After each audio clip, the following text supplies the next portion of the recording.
The choices are the key, because if you're focusing on paying off your own home over the next 15 years, like every single person in your life ever told you you should do, except me, then you've spent 15 years doing that, which is 15 years away from the type of work you really want to do, 15 years away from taking 3 days off a week, from 8 weeks of holidays a year, from volunteering, from dropping your kids at school or picking them up. It takes you away from your family 5 days a week or 4 days a week.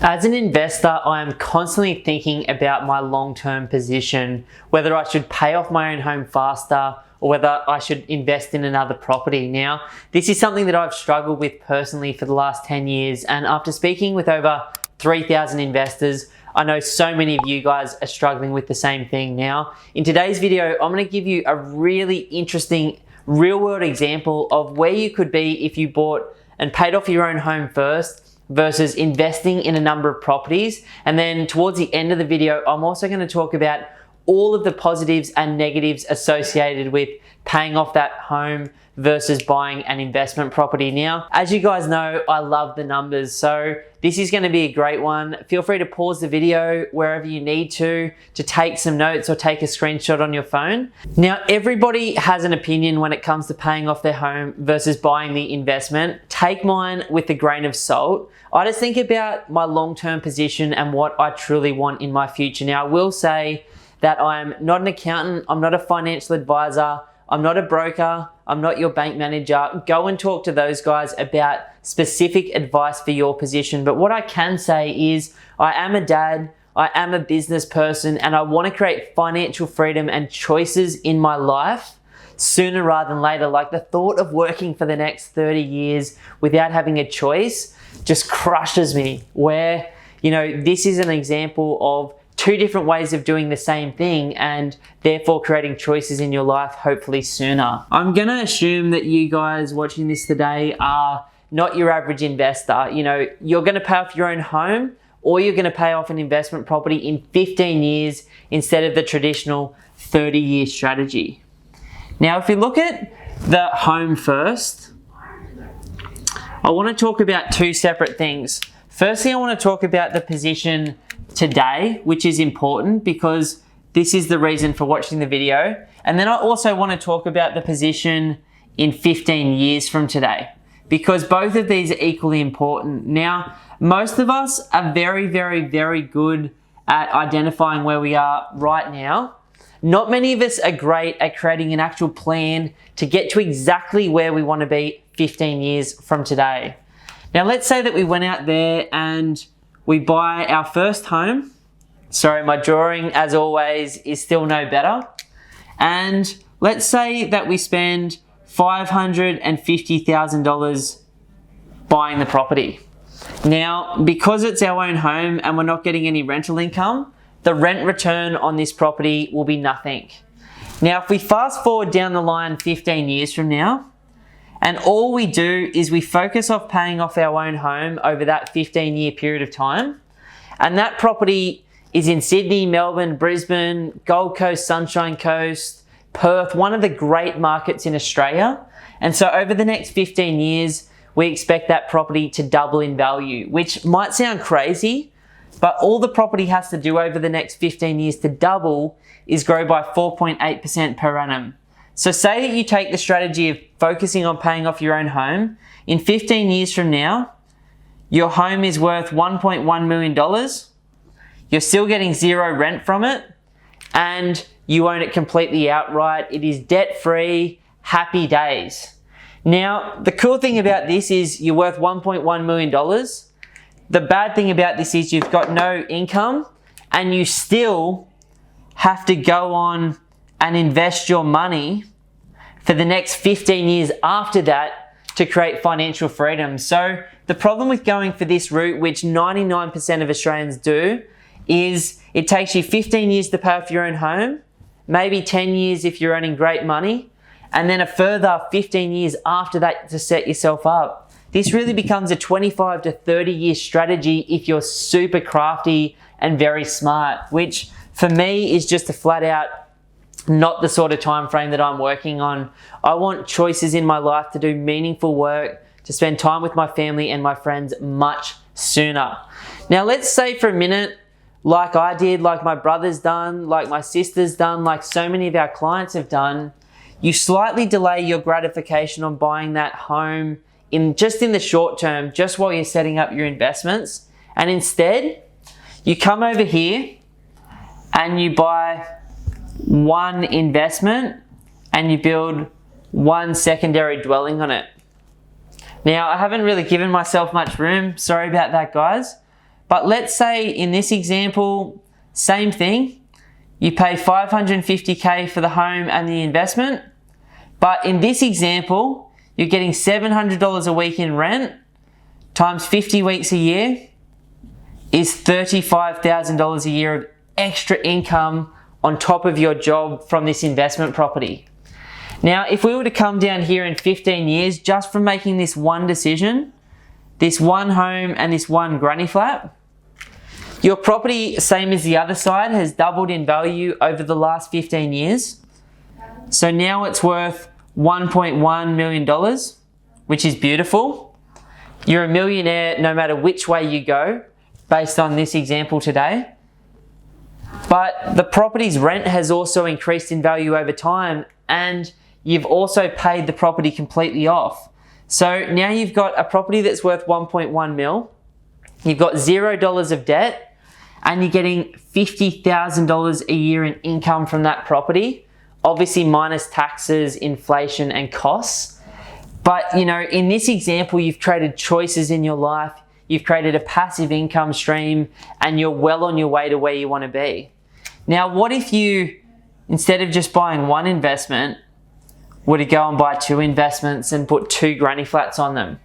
So if we just times the above by 2, you've got a total of $1.1 million worth of property, renting for $70,000 per year today.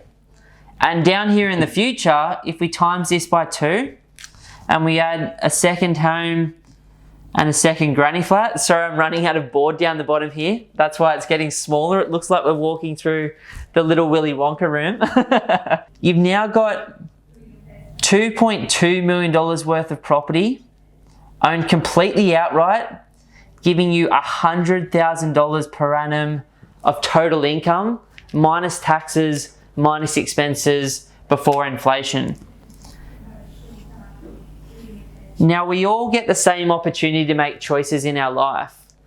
90% of Australians rush out and straight into this, and then they don't realize that this stops them borrowing money to do that. This creates a position where you're fixed and you're stuck in your work, where this opportunity creates choices, not just in the long term in 15 years time, but in the short term, because a good quality, neutrally to positively geared property starts to create surplus income. And whether you want to go for one investment in a granny flat or two investments in a granny flat, you can start to create a passive income stream outside of that, which covers your rent in the short term. But you don't have to wait 15 years here to go and buy your home, because with the strategy that we teach around how to pay off the debt, you might go and set one property or two investments up over a period of 2 to 3 years.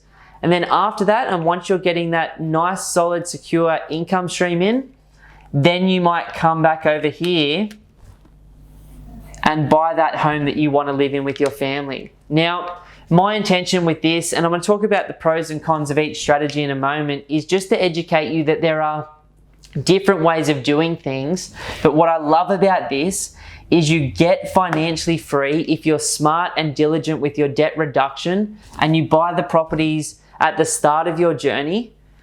You can achieve financial freedom in a 15-year period of time, so much sooner than going down this strategy where you bust your ass off, you pay off your own home, everybody gives you a pat on the shoulder, except the day that I paid off my home, no one came and high-fived me. I couldn't use the money and I was drawing no income from it, so I was still tied to my job. And then I had to start investing in the assets. So, you know, whichever way you want to go, there are positives and negatives both ways. I'm just going to wipe out the board now Sorry, this is the investment column, by the way, as well, obviously. I'm going to wipe out the board now, and then I'm going to talk about the pros and cons of both of these strategies in further detail. Now, the beautiful thing, or the first positive associated with paying off your own home first, is it feels freaking amazing to be debt-free. It feels so good to be debt-free, and being debt-free also means that you've got surplus income or cash flow coming in, which you can go to improving your lifestyle, to giving you choices, or to reinvesting in shares, property, commodities, bonds, whatever your thing is to create financial freedom outside of that. The other beautiful thing about home ownership in Australia, particularly in great quality markets, and we just did an incredible podcast over at the Pumped On Property Show where we talk about capital growth in more detail, is values of houses in Australia have historically increased over time. Now, in fact, in the last 100 years, they've gone up on average by 11% in Australia. Let's say they even do half of that in the future. You still get to double your money based on that 4.8% growth compounded every year for the next 15 years, and you'll double your money, which is beautiful. The other thing about paying off your own home, like my grandma did, is you can sell it in retirement, and that sale of that one property in 30 or 50 years' time can completely set you and your family up with choices in your life. The other thing that I love about it is it creates security. Now, there's nothing better than seeing a big debt become a middle-sized debt, small debt, and then no debt over time when it comes to a property. And that's my dream. As a low-risk investor, I definitely want to own my own home as well as my investment properties outright in the future. Now, there's also some positives associated with investing first. One of those is it also feels good to be moving towards financial freedom, because we all know that financial freedom creates choices in the way that we live, the time that we can spend with people we care about, the way that we look after our health, and the time that we can give to our families, as well as the meaningful work that we get to do in the future. The other beautiful thing about creating a passive income through your investments is it produces extra money, again, which can be used for lifestyle, creating choices, changing careers, supplementing your income if you want to work less, starting that business, investing in more properties, or actually taking that income and buying the place that you want to live in without that massive pressure of the huge mortgage hanging over your head. The other thing I love about investing, and I've done this personally, so I've sold 7 of my investments over the last 10 years to pay off my own home outright. Now, that is a very, very powerful thing to do. I didn't make very good money on most of those properties. In fact, on all of them, I only made a little bit of money. And if I knew what I knew now, I would have just bought one good property, not 7 okay ones. But selling an investment can help you really, really quickly pay off your own home as well. Like, imagine you bought a home here in the right market in Sydney or Melbourne back in 2011. By 2017, it had doubled in value. Imagine at the same time you also had another investment. You held it for 2011, 12, 13, 14, 15, 16, 17. So you held it for 7 years, and then you sold it. And because this had doubled in value as well, you were able to pay off your own home outright overnight without busting your ass for the next 30 years.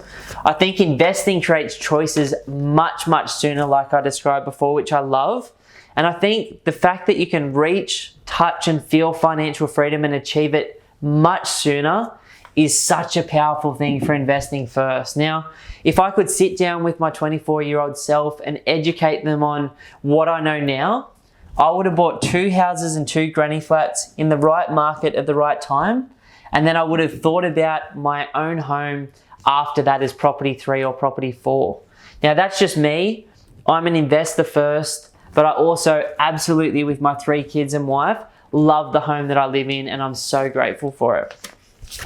Now, I think when it comes to the negatives associated with buying your own home, the first one for me is that it doesn't produce income. It's a non-income producing asset, which means that even if you've got a property worth $3 million, which some of our clients do with $0 debt, you can't eat that money. You can't create choices with that money unless you sell it. There's no income coming in to substitute the amount of work that you have to do. And so even though you might be asset rich, you're cash poor, and therefore the choices are kept at an absolute minimum, unless you want to live off equity, but I don't like that idea. I want proper cash flow.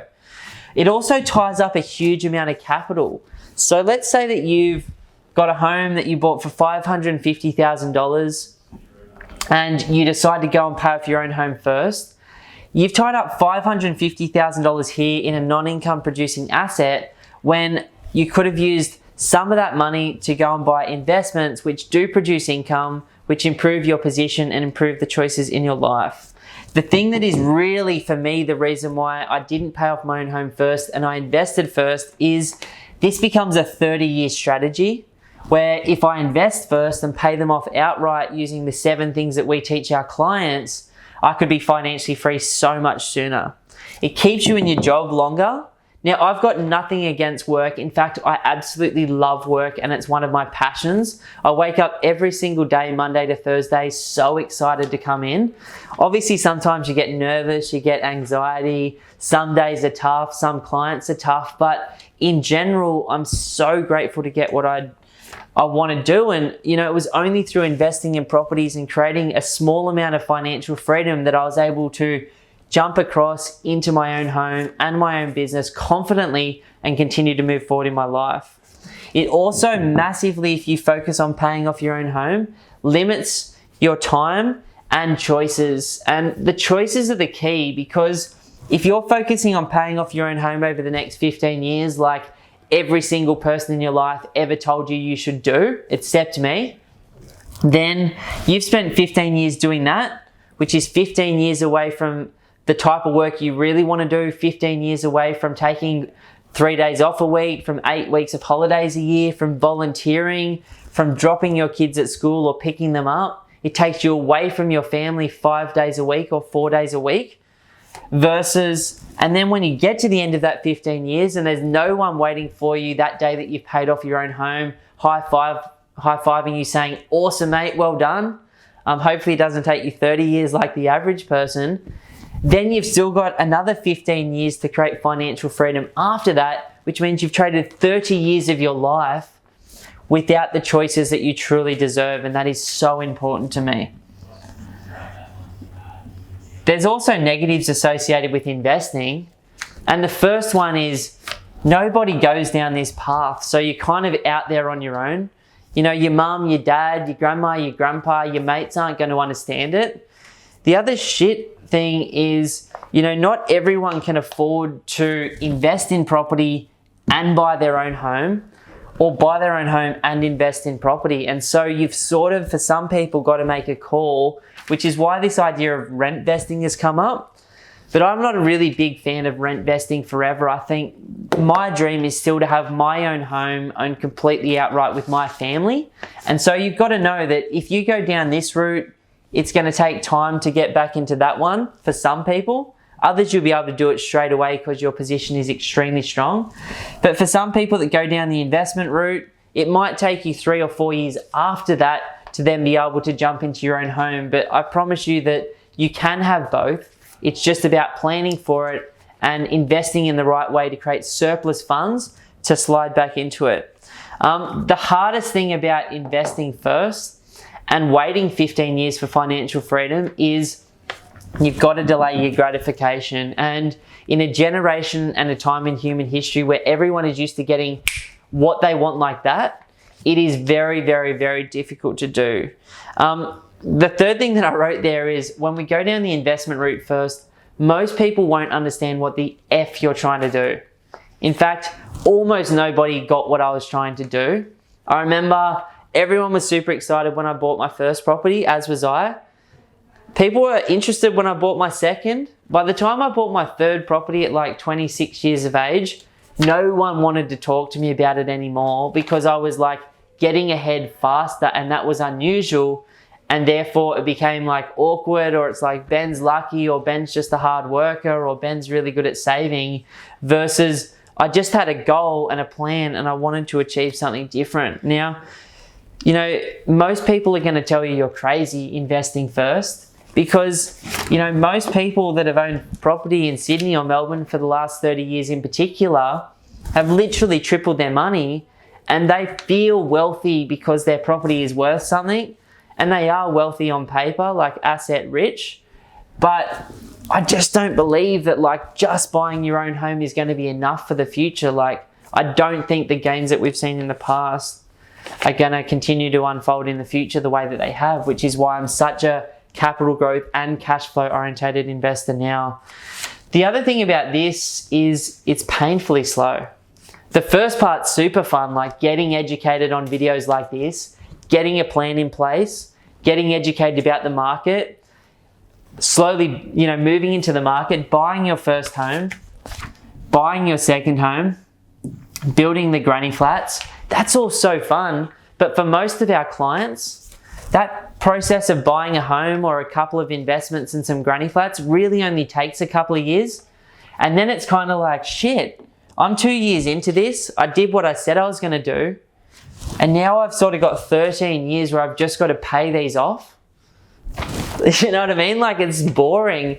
But if you're anything like me, that 13 years is a gift. It's like I'm starting to get passive income already, which means I can work a bit less or do more meaningful work or spend more time with my family or take more vacations or start that business. But it's also like you can be present. You can drop your kids at school.